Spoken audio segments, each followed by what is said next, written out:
ప్రధానమంత్రి దిక్కు చూస్తుండ్రు, బీజేపీ విధానం చూస్తుండ్రు, బీజేపీ సిద్ధాంతాలు, జాతీయవాదం ఇవన్నీ చూసి బీఆర్ఎస్ వాళ్లకు అక్కడ ఏం చేస్తున్నాం మనమని ఒక అనుమానం వస్తుంది. అప్పుడైతే తెలంగాణ కొరకు కొట్లాడుతుంటే ఇప్పుడు దేని కొరకు కొట్లాడుతున్నాము?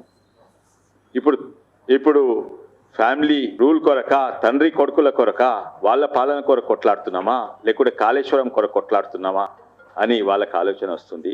అందుకే ఈరోజు బీజేపీ పార్టీ రంగారెడ్డి జిల్లాల మీర్పేట నుంచి మొదలువైంది. ఇప్పుడు అంతటా కూడా బీఆర్ఎస్ పార్టీ సున్నా అవుతుంది. కానీ అటు కాంగ్రెస్ పార్టీ విధానం చూసినా కూడా అందరూ చూస్తున్నారు. మొన్న పార్లమెంట్లో ఏమైంది చూసిండ్రు, వాళ్ళే ప్రవేశపెట్టిండ్రు స్పీకర్కు నో కాన్ఫిడెన్స్ మోషన్. దాని మీద మాట్లాడారంట. ఇంకా దేని మీద? అరే అన్నిట్లో ముఖ్యమైనది అదే, స్పీకర్ మీద నో కాన్ఫిడెన్స్ మోషన్, అవిశ్వాస తీర్మానం. దాని నుంచి పారిపోవాలి. ఎందుకు పారిపోయిండ్రు? ఒక రోజు అయితే నడవనీయలేదు. రెండో రోజు ఎలక్షన్ పెడతాం అనుకున్నాం, స్పీకర్ అవిశ్వాస తీర్మానం మీద పెట్టనీయలేదు. వాళ్ళు పెట్టిన నో కాన్ఫిడెన్స్ మోషన్ జరపనీయలేదు. ఏమైందంటే అది వాస్తవంగా చాలా మంది గమనించలేరు.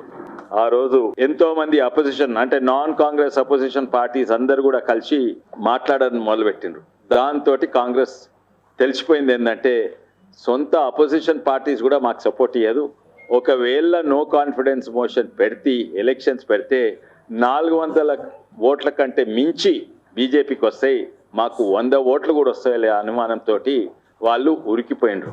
ఆ రోజు అసదుద్దీన్ ఓవైసీ గారు మాట్లాడిన ఏమన్నారు, అపోజిషన్ పార్టీస్ అందరు కలిసి ఒక ఇండిపెండెంట్ను లేని వాళ్ళను డిప్యూటీ స్పీకర్ చేస్తామన్నారు. అప్పటి వరకు తెలిసిపోయింది. అందుకే వాళ్ళ సొంత అవిశ్వాస తీర్మానము, వాళ్ళ ఎన్నికలు పెడతందుకు స్పీకర్ అనుమతిస్తే వాళ్ళు పారిపోయినరు. అటువంటి పరిస్థితి. అదే కాక రాహుల్ గాంధీ గారు పార్లమెంట్ మెట్ల మీద కూర్చొని కాళ్ళ మీద కాలేసుకొని ఛాయ్ తాగుతున్నారు. ఆయన వాడే భాష ఇవన్నీ కూడా ప్రజలు గమనిస్తున్నారు. అందుకే ఇటు బీఆర్ఎస్ పోయింది, అది కాంగ్రెస్ కూడా. ఇప్పుడు రేపు తెలంగాణ ఒక దిక్కు చూస్తుందంటే బీజేపీ దిక్కు చూస్తుంది. నాకు నమ్మకం ఉంది. ఇక్కడ కేవలం మీర్పేట్ డివిజనే కాదు, యావత్ తెలంగాణలో రేపు వచ్చే జిహెచ్ఎంసీ ఎలక్షన్స్ తెలంగాణలో బీజేపీ ప్రభుత్వం రాబోతుంది.